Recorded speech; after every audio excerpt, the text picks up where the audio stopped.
Hello and welcome to our Friday webinar. Today we are going to be doing episode 4 of The Grey Way with Lisa Bono, and it's going to be time to travel, bird sitter, boarding, or hitting the road. So today hopefully we'll answer a lot of your travel questions in regards to your bird, and travel with your bird or travel when your bird can't join you, and all the stuff in between. Welcome, Lisa. Thank you for joining us again. This is exciting. Yes, thank you for having me. And while we wait for people to log in, just real quick, if you remind us all who your fabulous grays are behind you, and they're all kind of like doing their cool stretches, and they're really okay. So stretching right now. Let's see. This is Sam right here. Emma is over here.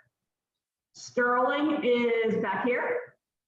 Sydney is back here, and Abigail is hiding off screen because she gets a little too animated. I don't know whether it's the computer or the way she sees it or what's going on, but she gets a little funky. So we just have to move her out of sight so she doesn't try to bite something. All right. Well, they all look nice and relaxed and quiet and all that. So this will be fun. I love when we have birds in the background, because they just belong there, right? It's a bird webinar. You never know. Sterling's been very talkative, so if you hear anybody in the background, it's most likely Sterling. All right. So Lisa, I know you have a presentation for us today. And I just want to remind our viewers that if you have a question for Lisa at the end of her presentation, to use the Q&A button and not the chat feature. And let's see here. I am going to, okay, so just some friendly reminders about that, and then we're going to, of course, do our giveaway, our product giveaway at the towards the end of the webinar. So stay tuned for that. See if you're the lucky winner for today. So Lisa, with that said, I think I'm going to pass it on to you, because I'm sure we'll have some questions, especially as summer travel still ongoing, and we got the holiday travel coming up. So let's get this thing started. Here we go. All right. I want to thank everybody for being here. And I do have to say it's a little ironic that I am doing a webinar on travel, only because I've had birds since I've been 8 years old. And there were many, probably decades, where I did not go anywhere. And then I decided that the birds had to get used to other people as well as just being in my care. In the event something ever happened to me, they can't be so sheltered. So I started moving around a little bit more, traveling, by myself or with people or having bird sitters. So let's just go over some of my experiences. Hopefully I'll be able to help you. And if not, if you have questions, I can certainly try to look it up and get the best information I can for you. So this is part 4 of The Grey Way. I want to first off thank everybody for the well wishes. We had to reschedule this because we found a lump on Abby's wing. And this is part of travel. Abby had to go to the vet. So we are very lucky to know that it is not cancer. It is something called calcinosis circumscripta. I probably said that all wrong, but pretty much a calcium deposits under the skin. So we are taking a wait and see approach to see if it grows bigger, then we will have to remove it. If it stays the same, we may end up leaving it because we don't know if it's attached to her tendons and anything else inside. So because she is constantly flying around the house, I don't want to have to take that away from her. So this is the actual size, and this is what the veterinarian sent me. So again, thank you for all your prayers and your thoughts, and we're doing well, and we'll keep you updated. And she's her normal little self. So I have a Facebook page, and we have about 9,200 people from around the world. And I asked everybody to do a little poll for me to find out how they travel and the percentages. So some of the questions were, if you had a pet sitter come to your house and stay in your home. We had 63 people say yes. That's their option. Take your bird with you. We had 44 people say that that is what they do. Some people say they don't vacation. There was 29 of them. I used to be one of them. Then we have take to a bird sitter's house. We had 12. Have a bird sitter come in once a day to care for the bird. We had 10. We had board at your veterinarian's office. We had 5. Hit the road solo and leave the significant other at home to care for the birds. We had 5. We had board at a bird store. We had 3. And to some people's surprise, we had some that said board at a rescue. We had 2. So for many years, as I said, I traveled alone. Here I am, obviously having too much fun in some of these pictures. And this was my significant other. He had to stay home and take care of the birds. Now, ironically, this is Sydney in all these pictures. And Sydney is very, very clingy and acts extremely different right before my husband was getting ready to deploy. Each one of these pictures is not me being gone. It is Sydney on my husband, and that's the only place he would stay the night before each deployment. So there's resources to find reliable bird sitters. Your veterinarian's office, you can call and ask them their thoughts. Bird club, I'm pretty sure there's few and far between nowadays, but they are out there. There's some on Facebook. Reach out to them, because there's a lot of people that you may not know that are right down the road and they're looking for reciprocal bird sitting. So that's an excellent avenue. Some of the social media groups you belong to, when you join a group such as the Grey group, you don't know if somebody's living right down the road, and a lot of people end up being friends. You do have to be careful. I have a lot of the privacy settings, set to private, because you don't really want to advertise that you have birds in your home. Neighborhood resources. I actually found my current bird sitter on my neighborhood Facebook page. I asked, because I'm kind of at a loss down here, and I'm back to the one either not traveling or staying, having my husband stay back. And I actually was given a name of a very good person that we're breaking in. Or your local sanctuary rescue, if you have one in the area. They could also maybe give you some ideas, and then talk to your bird store staff. Some of them might have some information for you, or some of them may do it for you on the side. I actually did it when I had the store. I would go to people's house after work and spend time there. And, you just never know unless you ask. So pet sitter stay in your home was a #1 answer. And that's what I'm doing right now. Make sure your bird is comfortable with your sitter. When we started out going away with this new bird sitter down here, I had her come in for one night, and we were only an hour away. So this way, if she needed us, I can get in that car and come right home. Don't get a random person and just come in and run. Make a list of foods that the bird likes and provide them for the sitter. So the sitter doesn't come in if they're not overly familiar with birds, and don't go give them an avocado because that's what they brought for lunch. Don't leave the bird and human hanging, not knowing what's appropriate.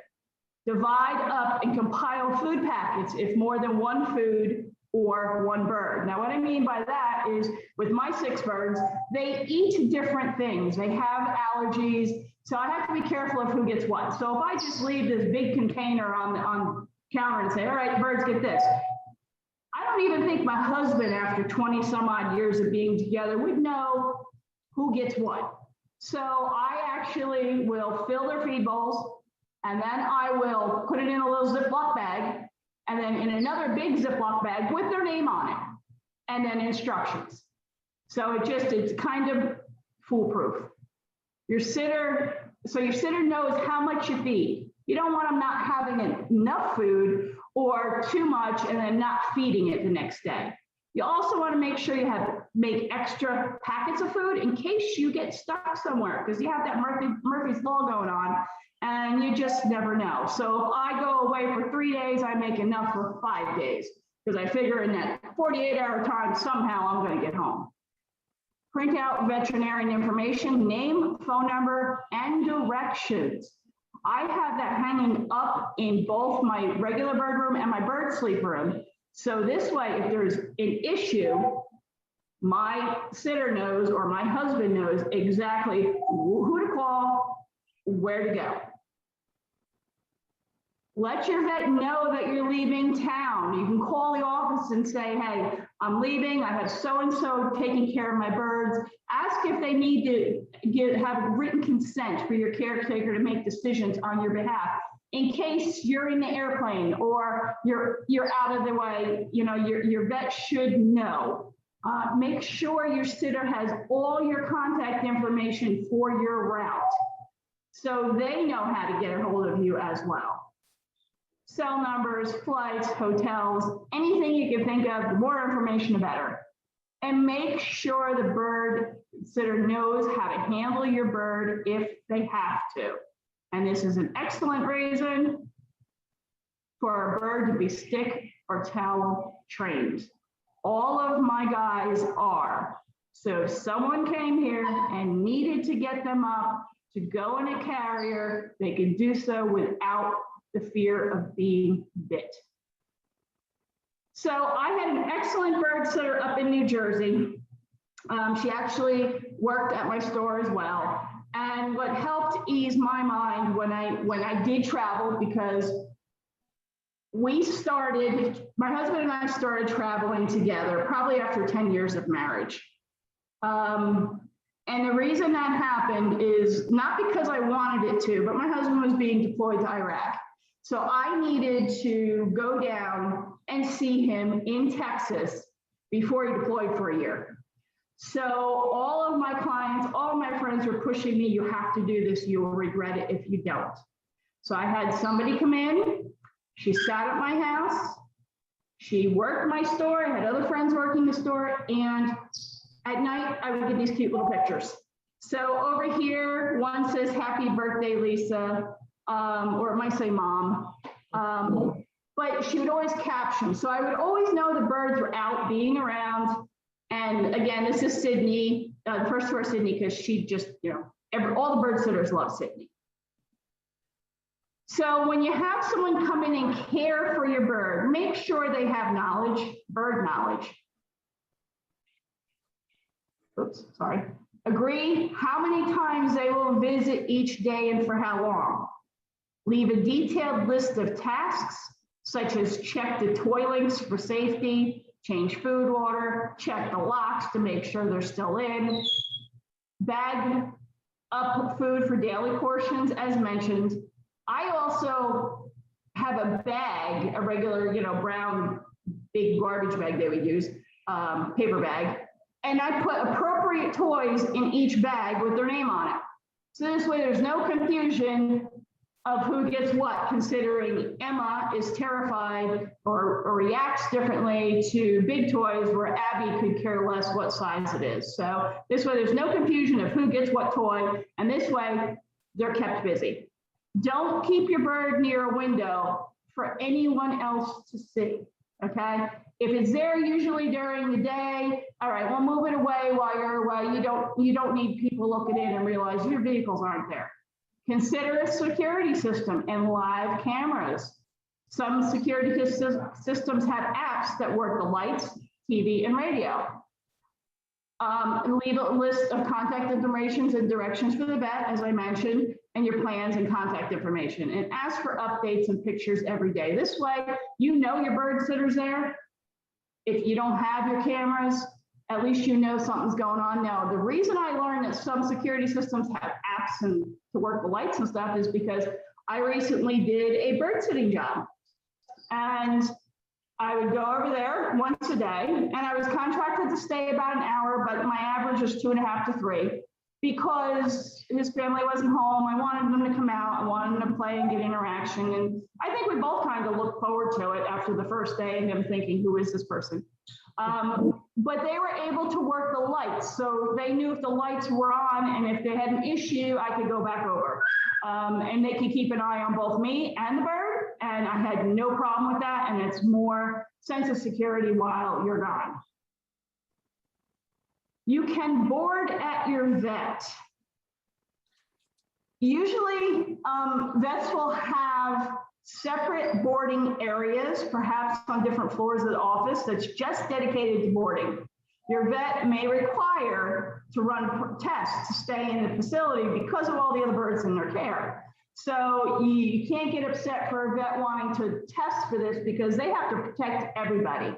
So for instance, all the notes I have here are actually from some of my doctors when I was up in New Jersey, or veterinarians, I should say.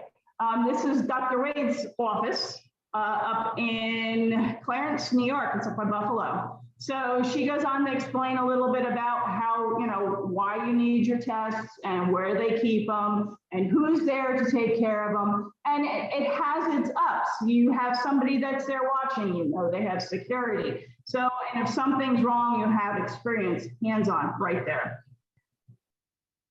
The only issue is you may have a bird, I'm going to call it white coat syndrome because we don't know what that is, that can be afraid of the vet's office. So if you think this, you can talk to your vet's office and maybe they have a tech that would come to your house. You just never know. Sydney has this issue. I think because he's had a couple pre-gland surgeries, and so going to the vet always hasn't been a great experience for him. He always ends up getting poked with something. So if you have a bird that only gets out when you're going to the vet, do yourself a favor and take the bird to other places than just the vet. So the bird's not so scared to get the carrier and get the car. So even if you take it out, and I used to go visit my husband at work, I would take a bird and we'd go sit and have lunch together, or you can go to the park, or you can go somewhere, just so it's a positive interaction for the bird to be in the carrier and going somewhere. This might alleviate some of the nervousness of having to go to the vet. So if you're preparing to take your bird to a vet to board, you want to find out if they use your cage or their own. That will tell you whether you need to bring a cage or just a carrying case.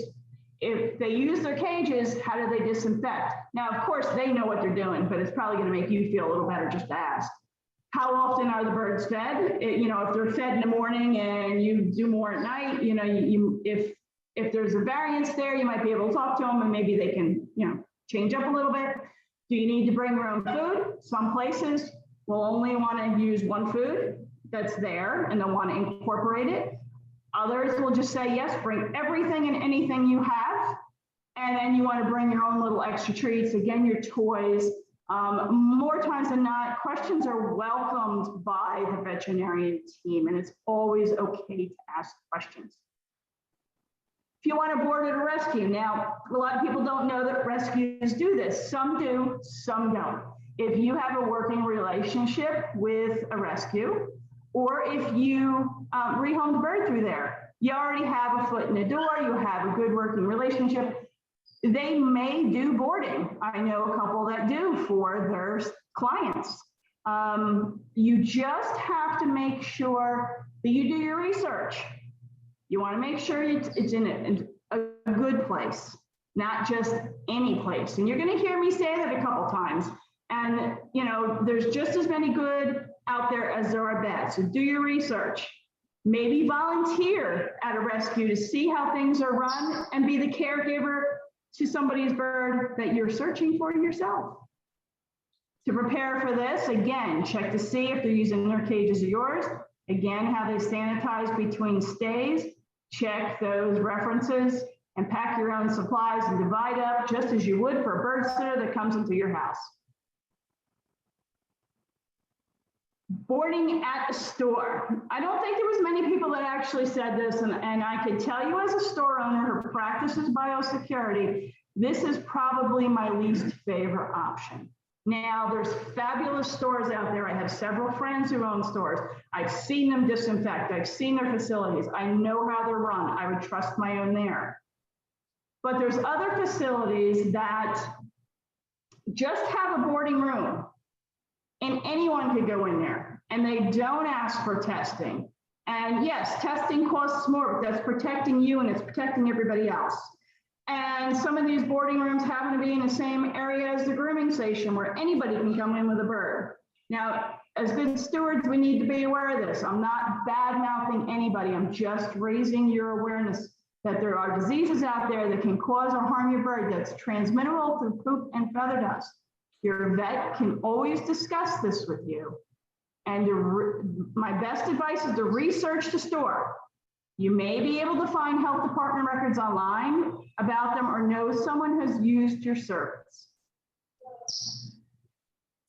First thing you need to do to prepare for any trip is caring for a bird is knowing caring for a bird is much different than a dog. You just can't get in a car and then say, oh, we forgot something, let's stop here and for something you forgot. Chances are a store's not going to have it. Figure out the best option for you and your companion, not always just what's best for you. Well, I want to go to Jamaica, so, Polly's going over here and I really don't care. Make sure your mode of transportation is in good working order. That's really important because I can tell you, we had an older RV that we broke down in a lot. Luckily, the birds weren't in it with us, but you have to think, if you're not towing a vehicle and now you're stuck in this hot thing that's not running, that's heating up, and you have, in my case, 6 birds depending on you, what do you do? So always make sure your mode of transportation is in good working order. Consider how your parrot reacts to stimuli, such as new people, noise, new things, and motion. Now, if you're going somewhere, bringing your bird somewhere to your vet, your store, wherever you're going, you have to know how the bird's going to react around new things. You don't want to drop them off and then find out that bird's been plucking and screaming for you since you left, okay? If you're bringing them to a high, something that's got a lot of noise, like you're going to a racetrack, you're going to bring your bird. I think that's probably a little bit too much. New things, if you're going to a birthday party and somebody walks through with balloons, you have to take these things into consideration. And another important thing is to know how they do in the car with motion sickness. Now, I have 2 of them that actually get sick in a vehicle.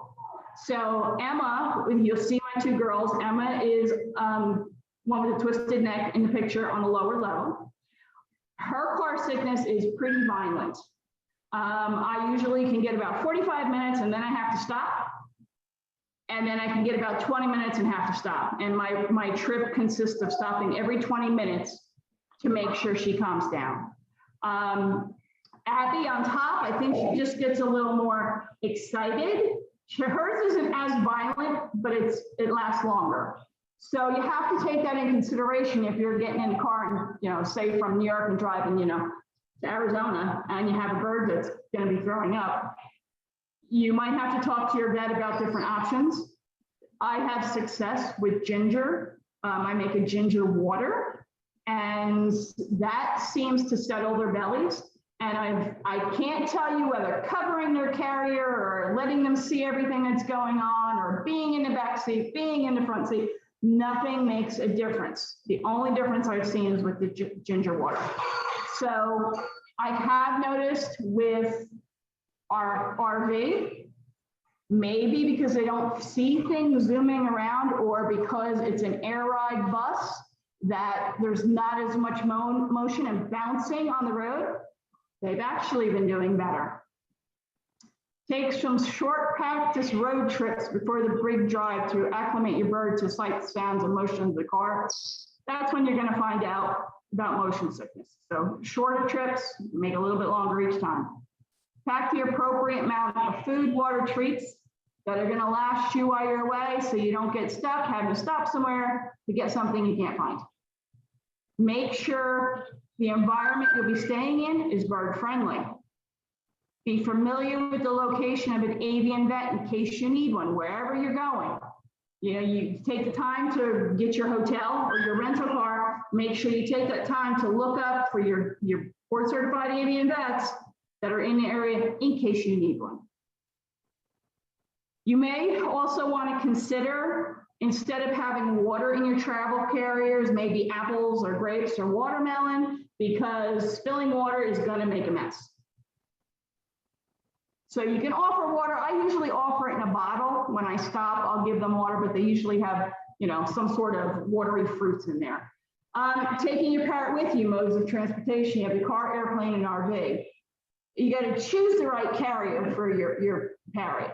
There's so many different kinds of carriers out there, and each destination is going to have to, you know, get a different carrier or have the correct carrier. You can't go on vacation for a week and the bird be in a backpack. You can't go, you know, away again and have the bird in a too small cage where it's not going to be able to open its wings. So you have to take that in consideration. Each travel cage has positives and negatives. It's not one size carrot fits all. It comes in a variety at cage size, bar sizes, and different cage suits for species. They serve different purposes and many points to consider when purchasing a cage. It's all relative to your species and how long you're going to be gone. So here are some different types. You have your little metal fold-up cage. Savvy's, I don't know where Savvy is going. Zippy's on his little walk in his little carrier. And you have Mika up here. And this is a pretty heavy duty cage. This is one of the heavier ones that a smaller bird can possibly stay up, you know, in for a visit. Then you have Ricky over here. This is really not a way to vacation. Ricky was going somewhere in the car, so Ricky was not staying there. And then you have Brandon over here. That's an excellent little carrier for a smaller bird.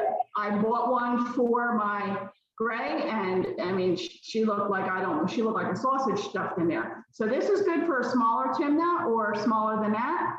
Here you have one of those folding white carriers. This is decent.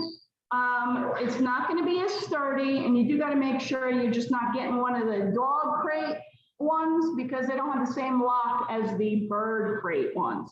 And here you have Miss Abby. She's in an acrylic carrier. She was on her way to the vet. If you see a picture on here that doesn't have a name, it means it's my guys. So up here, when I travel, when we go in the RV, this is pretty much what you're going to see. They all have the carriers for me to get them safely out to the RV. This is what they travel in because I could seatbelt them down. This is what they'll stay in while they are in the RV. They also have little trees, so they're not staying in there full time. So a check-in list when you are getting ready to travel, you need a first aid kit because you just never know. You want to have, oops, this is sensitive, plenty of food choices and treats. This is just a sample of a great picture that I know the host knows all well about. So you want to make sure you have lots of treats. You want to make sure you have your own water, okay? You don't know what the pipes are in the places that you're staying and so on and so forth. You want to make sure they have enough toys. I always have familiar coverings, whether it is one of their sheets, whether it is a little towel. It's just something to give them comfort if they're used to it. Again, they're going to be in a scary area. There might be too many things to see. It might give them some comfort, so it doesn't hurt to bring one. And paper towels, because you always need them. And Again, extra of everything I just mentioned, so you're prepared. If you're staying with friends or family, a lot of people do this. Know the household. Are there other animals? Are there children? What do they use to cook with? Not everyone is aware of the dangers of nonstick cookware, especially if you're not bird people. Will you be in your own contained room?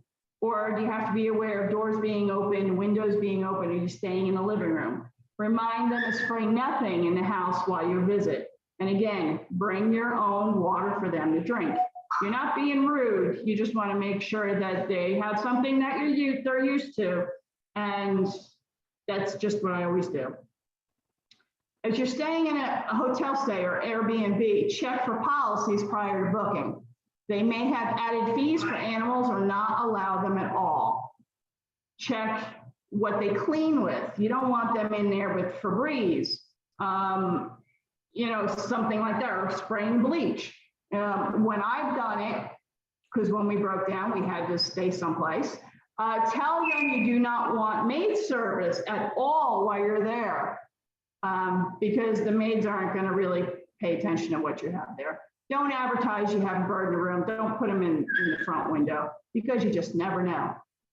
Don't let your bird on the floor. I did a whole article on that. You don't know what's down there. I would suggest you bring your own sheet to lay down in the bed for them to run around on if that's what you choose to do.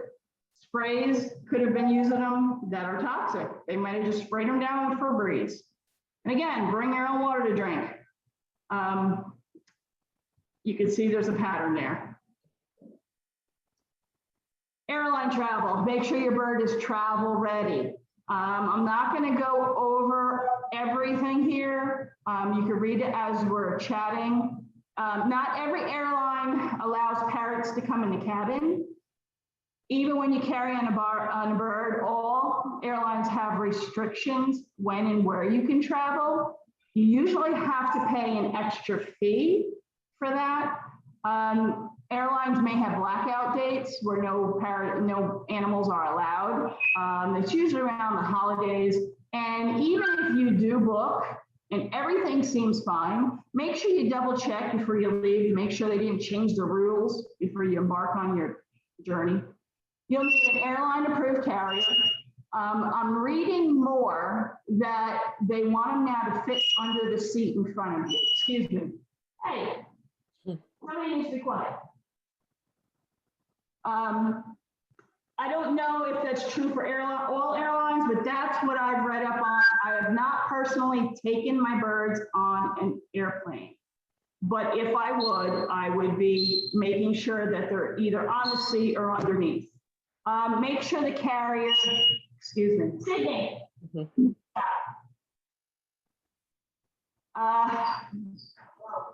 It's actually might be Sterling because he's mumbling now.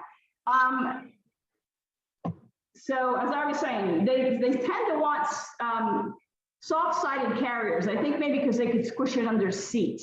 And then you could always take them out and put them on your lap when you finally take off. When you get there, make sure that you check in at the counter and let them know that you have a pet with you, and then present the health certificate if requested. And if you need to have the x-ray or whatever it is, ask for them to do the wands and see if they'll be able to do that versus, you don't really, I don't think baggage is probably the best thing. Maybe they'll be able to walk through, the arch with you, but it doesn't hurt to ask. So these are some of the soft-sided carriers that are available, and this is what I would personally purchase if I was going. You can see they have, they have water bottles.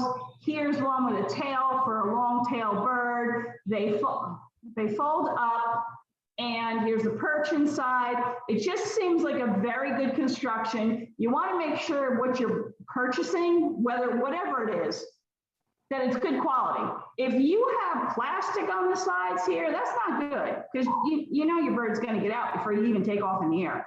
So these are made with stainless steel. The birds have room to turn around, and this is a very good option. Now, if you have to go in cargo, you may want to look into, I found these pictures online. A lot of these carriers will also have metals up in here on the side versus plastic, because you know this is just a picture and those Amazons are chewing in there, and same thing with these little holes. So you want to look and make sure for the most steady. Now this is going to be the small cat carrier. What you can do is you can drill, well, if they don't have holes on the side like this, you can drill a little hole and put a perch through, and then they have somewhere to sit. You want to make sure that if you have to go cargo, that you're traveling in a cooler time. You don't want them sitting on a tarmac in 100-degree weather. I know in South Carolina right now, it's pretty hot and miserable, so I can't imagine being out on some pavement just waiting to get on the airplane. International flights, this is a little different. You're really going to want to think about this twice.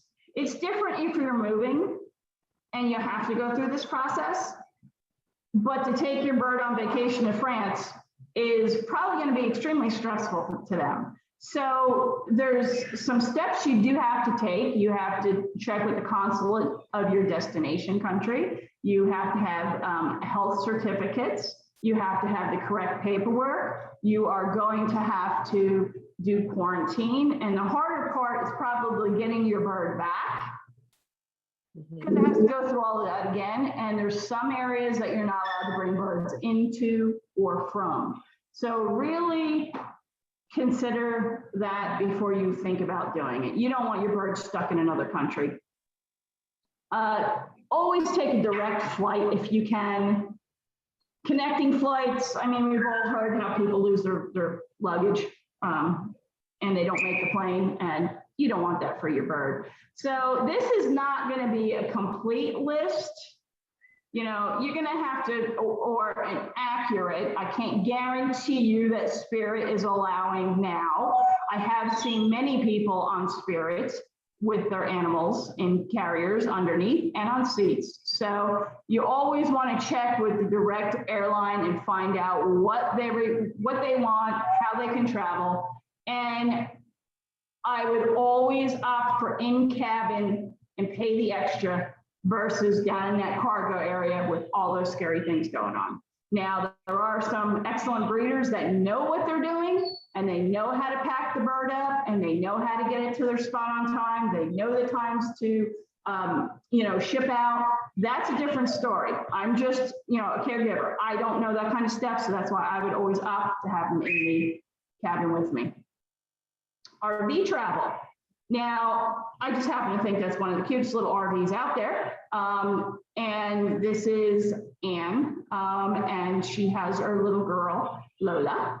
So we're going to talk quickly about that. It seems now with COVID that a lot of people are getting into RVs. They're very hard to find on a lot. The prices have shot up like crazy. And people are finding, instead of getting on an airplane or going on a cruise, that they can get in their own little vehicle and just take off. So these are actually people on our page, and you can see that these little guys kind of have a life.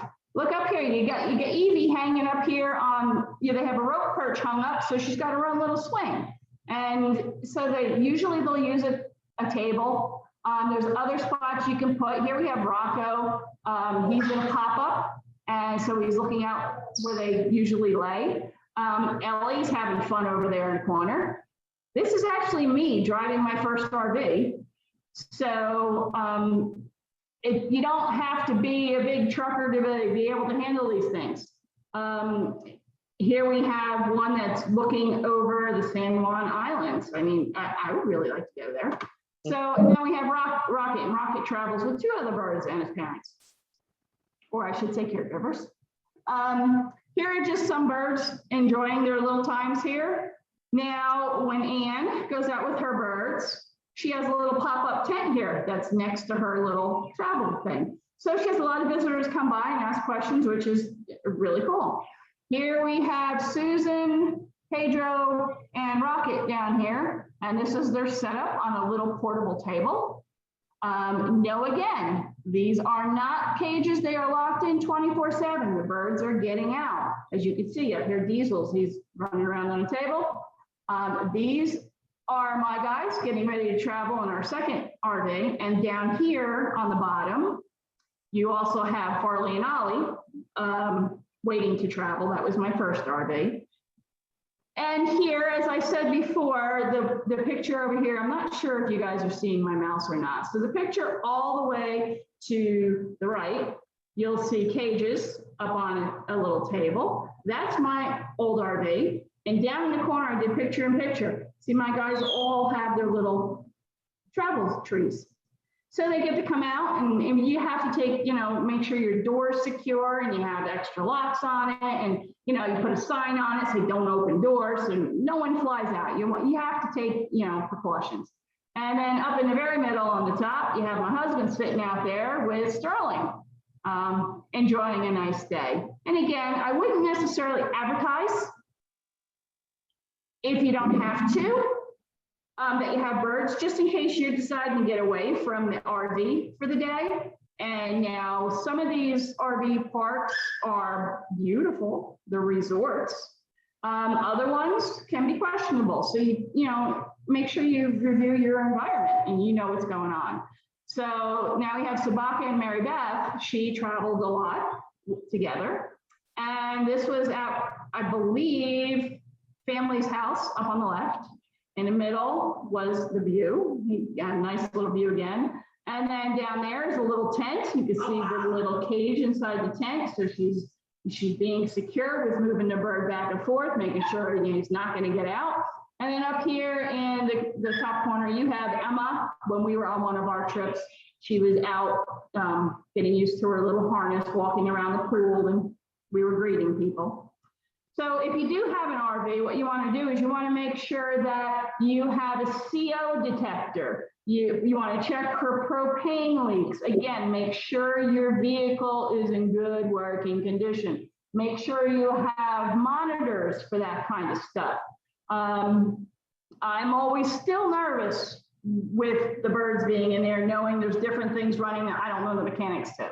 But if you have your detectors in there, including a temperature monitor, because if you are out and about and your generator craps out and you don't know about it, that's gonna heat up really quick inside. So if you have some sort of monitor that you can check from your phone or get alerts, you'll know if you need to go back immediately. And that's kind of important when you have any life in an RV. Security systems, it's also another good idea because I said some RV parks are fantastic, others questionable. So if you have some sort of security device, again, you'll get notification right to your phone where you can alert the police or do whatever, or if you have to go right home, if the cage fell over or whatever, So these are just some things you need. And I have to add this in. So this is Louie, and Louie lives on a boat. So they're not just traveling in cars and in RVs. You have people living on boats with the birds, and that's fantastic. He's got a great life going on there. So I'm sure he's got his trees and some kind of place to hang out besides in there, but that's his secure location for when they're in motion.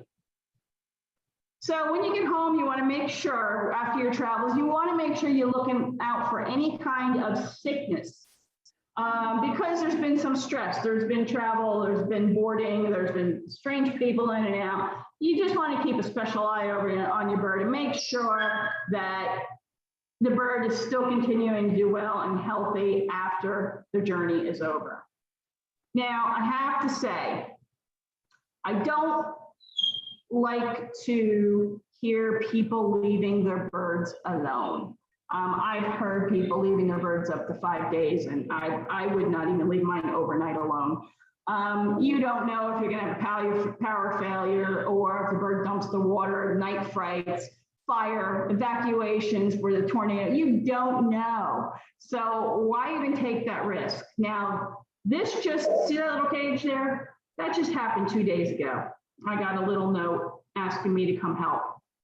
That is never a way to leave your bird while you're away on vacation, outside on the ground, unprotected from the elements and the predators.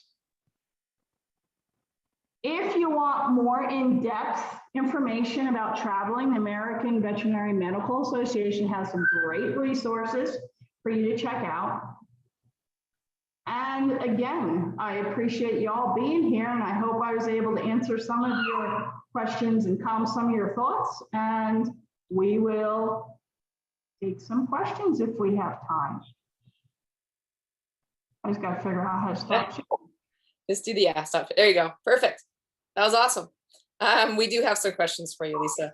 And just a reminder, you touched upon, if you board your bird at a facility or the vet, or you're going to take your bird with you somewhere like on an airline, they might require a vet health checkup, is to kind of budget that into your timeline. So I think, if you're getting blood work done and all that, you don't want to, save it for like, the day before. Obviously, you probably need to, right? You need time for all that to come back. You have to budget your money and you have to budget your time. So, you need to do the responsible thing for everybody involved. So, you have it done, you get your stuff back, you know that your bird is healthy and safe, and every other bird in that facility has to do the same thing. That's right. That's a good point. So Lisa, it looks like a lot of people have asked, are wondering, how do you make the ginger water for car sickness that you mentioned? Okay, now what I would suggest is for you to talk it over with your vet. Now, what I was told to do is to get a little piece of ginger root. Because Emma had to go to the vet. I was scared because I was going into a major city by myself, driving, and I was gonna have this bird throwing up. So what they told me to do, my vet told me, is go out and get a piece of ginger root, and of course, clean it up, get the brown stuff off, and actually feed it to her. Now, Emma will try to eat anything. She's not that picky. I gave her a piece of the ginger root and she threw it. And that was the first time I've ever really seen her throw food. So I tasted it. It was horrible, horrible. So out of desperation, I boiled some water and I chopped up, probably a piece of ginger root about this big. I didn't know exactly how much I needed, but I chopped it up, boiled it in like 2 cups of water. And then I started at night with the ginger water to calm her down. She had no problem doing that. And then the next morning, I did not offer any food in the morning because they told me driving on an empty stomach would be better because there's nothing to throw up. I brought her food with me so she can have it when we got there. She didn't throw up once. So, and I told my vet what I did afterwards, and they said that was a very good idea. So, it might be different for a cockatiel dose than a macaw dose. So if you have those concerns, talk to your vet and see what they think. Okay. Let's see, we got some good questions here for you. So Pat wants to know, how do we find an avian vet while on the road, like in case of emergency? Wait a minute, say that again? Pat wants to know how to find an avian vet while you're on the road traveling with your bird. Like, how do you find one if you have an emergency situation and you need to find a vet fast? Okay, so before you go, you want to look down the American Board of Veterinary Practitioners. They have a search engine. You also want to look under the Association of Avian Veterinarians. They have a search engine. So you want to look, and if you know you're going to Mesa, Arizona, that's where you look before you even go. Okay, so you have the information written down right in front of you so you can find it to say, hey, I'm here, I have an emergency. So, okay, yeah. And then Jay wants to know, what are your thoughts on birds that are flighted to be traveling? Should they have their wing feathers trimmed to be extra safe? No, the owner has to be extra safe. Mine are flighted. The only one that really can't fly is going to be Emma, because of her twisted neck, she flies like a boomerang. But you have to be careful. Now one picture I showed you where Mary Beth had her bird in the tent with her, she also had that cage. So her mode of transportation was a cage inside the RV. out to the tent, and then the bird came out. The same way to get back. Now, you know, in a vehicle, if you have to hang notes on every escape hatch, a window or a door to let somebody know, look twice. My guys, before my husband went to Iraq, my guys were clipped because back then, that's what we thought was good. We thought what was being safe. I was just doing what everybody else did. Then when my husband went away for a year, I was the only one in the house. I could prevent that door from being open, that window from being open, the toilet from being open. So all the birds grew their wings in and they became great flyers. So when my husband came home, I wasn't going to clip them again. I hung notes on every door. Bird is out. So he knew to turn around and look. And, you know, when we built the bird room here, we had extra precautions done with doors that we can close here in case we got to close another door. So it's really the owner has to be diligent, not take something away from the bird. Okay. And then at least as a kind of a follow-up to safety while traveling is securing the carrier, and what are your thoughts about, I know some bird people might be tempted to have their bird out with them in the car, you know, just on their shoulder or perched on their car seat or anything like that. What are your thoughts of that? Well, I've been known to yell at people for that. My thought is always the safety of the birds. I put it to you this way, I love my clients, but if they came near my store with a bird on their shoulder, they would hear it. I never let a bird in the store, but I never wanted to see him out in a car unrestrained either, because that's just not safe. So you can't, maybe you can control your car. You know how fast you go and you know you're making it right. You cannot control everybody else on the road. If a car comes by or a motorcycle comes by and backfires, or a Harley comes by, your bird's going to get scared and it can end up underneath your gas pedal or your brake pedal. You get an accident, it most likely will be killed or escaped. So again, we have to be diligent and we have to be the curators of their safety. Good point. All right. And then Tina had a comment. She said that her gray is an extremely picky eater, and her fear is that any extreme change in environment will cause him not to eat. Would that be a concern? And, you know, will they eventually kind of overcome that fear and eat what's offered to him? Well, if you're going to take them to a vet, they're going to keep an eye out for that. So they're going to be more diligent if you tell them that.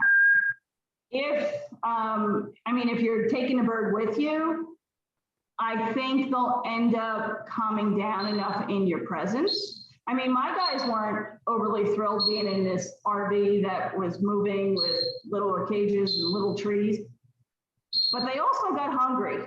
So, you know, once one started eating, you know, once they saw us eating, they could really care less. You know, they had more fun. I spend more time cleaning up after them throwing things than actually relaxing when we're away. So, all right. And the reason we ended up getting an RV is so my husband and I can actually do things together. Yeah. That's the whole reason. So we can take the birds with us, or we're working on a new bird setter. She's been very good. Next step is getting her used to moving the birds versus the birds being in their cage. We have not been away more than 4 days. Oh, so wow. Still right in the area, no more than 2 hours away. So. And this might be a reminder that if you are renting an RV with your bird, especially if you have, you know, birds with acquisitive beaks, that you might want to make sure that they're not, you know, you want to return the RV with no like bites in the woodwork or the interior of the RV. You want to be a little diligent about that, right? Because that's when the toys come in. Yes, that's right. You have to let them know if you're renting an RV, you have to let them know that you have a parrot. You also have to know, just as if you're going to the vet, what they're cleaning with. You don't know if somebody went in there and just sprayed the whole thing down with Lysol or Febreze. So keep that in mind. All right. And then Sydney had wanted to know what type of health certificates would a bird typically need to be boarded at a vet, and And also, if you could just describe briefly what motion sickness in a bird looks like, how it presents. You don't want to see me make those motions. Okay. The vet will let you know what they need. They may do, a test for avian virus, or as Dr. O was talking about, AGG. They're going to check for psychosis, simple things like that, because not only do they not want a sick bird coming in on their watch, they also don't want a bird to die on their watch. So, they're going to do a complete blood count and all that kind of stuff to say, yes, your bird is healthy. So, one vet office may do, 6 tests, where the next one might do 5. So I can't guarantee which one's going to be done, but they can let you know. Now, as far as Emma, when she starts to get car sick, she'll be sitting here with her head down. Don't mind my nails. She would have her head down, and all of a sudden she'd be going like this with her head. Okay. And then you just see her start going like this with her neck and her head. And then she just starts throwing up all over the place. I mean, in circles, the carrier is covered. So again, it might be because her head hangs down lower. Abby, she'll do more pumping and then shaking and spit everywhere. But Emma actually goes on the carrier, on the floor, all over. So it's usually a clear liquid. It's very exaggerated. It's 10 times more exaggerated than the pumping they do when they're feeding you. And pretty much seen that. So, kind of like a exaggerated regurgitation in a way, right? Big time. Okay. And then Tina wanted to know if you could talk about any experiences you've had with hotels, hotel stays with your bird. Yes, actually, I found a lot of hotels don't accept pets. I've had to sneak them in. Not proud of it, but I had to do it. We broke down. So you want to call in advance and find out their pet policies. I don't remember where we were going, but I think I had towels to put down on the bed because I didn't want the birds just sitting in a carrier all night, because the carrier was just short term to get us to where we're going.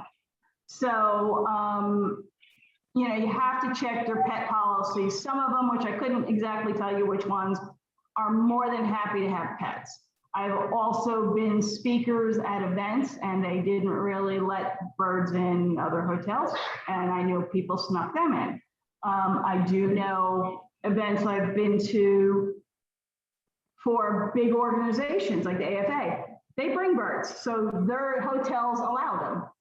So you just have to check. Maybe you can also, tell the hotel staff, or when you're booking your hotel, is, my bird will be contained in an enclosure during its hotel, so they don't think it's just flying around the room crazy. Right. Might put them at ease and more likely to allow it. You tell them they're in an encaged enclosure, they will not be out. And, then you put your little do not disturb sign on the door, don't want any kind of rain service. There we go. Okay, and then, let's see, what is the temp alert app that you recommended earlier? Do you know the name, the brand of that? It might have been something like Wiggle or Waggle, or they market it. Oh, yeah, sorry. I think someone had mentioned a Waggle as the monitoring app. Is that okay? So if you've heard of that, that's probably it then as well. Yeah, there's various types. One of my friends who has an RV, she does have it. I don't remember the name she had. I don't have one just yet because we've just upgraded our RV. So my guys have not been out in the new one first yet, but I do know we have a CO detector. There's something else we have, but I do have a camera, and that's when we start to think about travel with the birds. Right now we're working in a bird sitter to get to that. Once we start traveling, I will get the heat temperature monitor. Okay. And just real quick, speaking of like RV travel and camping kind of situations with your bird, if you're going to be barbecuing, of course, you want to make sure that that's not like breezing into your bird's, area, right? Like breathing in fumes from barbecues and fire pits. I have to say, well, cooking in the RV, I don't do, because I figure everybody else is on vacation, so am I. So if the birds are in there, I'm not doing any kind of cooking. So I don't have to worry about any kind of gas or cooking fumes in a small location. It really depends on where your hookups are. Some of them might be towards the end of the RV, others don't have hookups at all, so you can put them anywhere.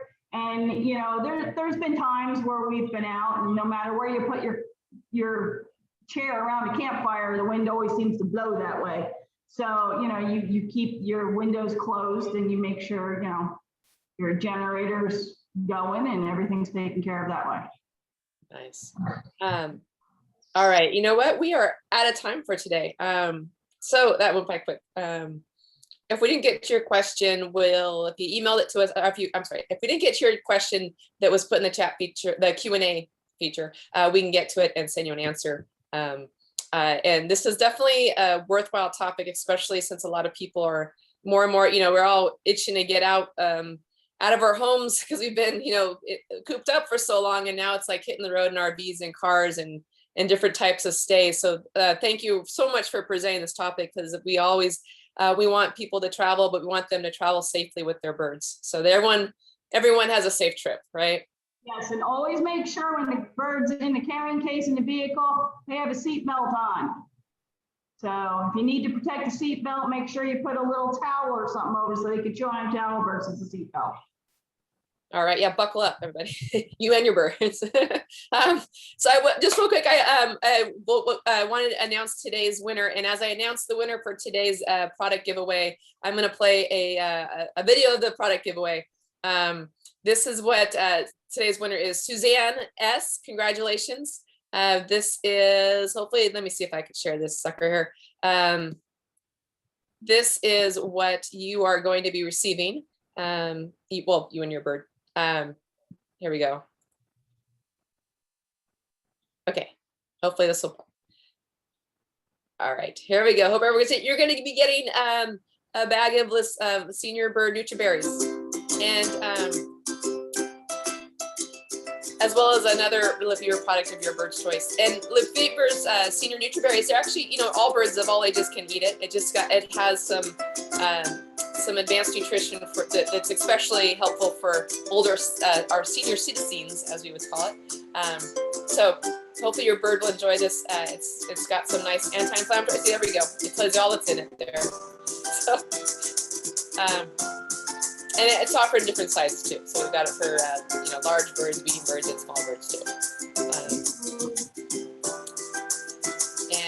Let's see. Oh, and then next Friday, as you're watching this video, we will be. I think we'll be back with Dr. Tom Tolley with Ask the Vet. So tune into that. And there we go. That is your senior bird NutriBerries. So congratulations, Suzanne. Hopefully you and your bird, or hopefully your bird will enjoy digging into that. And Lisa, thanks again for walking us through safe travel with your bird and making those choices of whether or not you want to take your bird with you, board them, or have a pet sitter. So very good information. Thank you so much. Appreciate it. Thank you. And in the meantime, everybody, have a great weekend. All the best to you and your flock, and stay safe. Bye. Bye.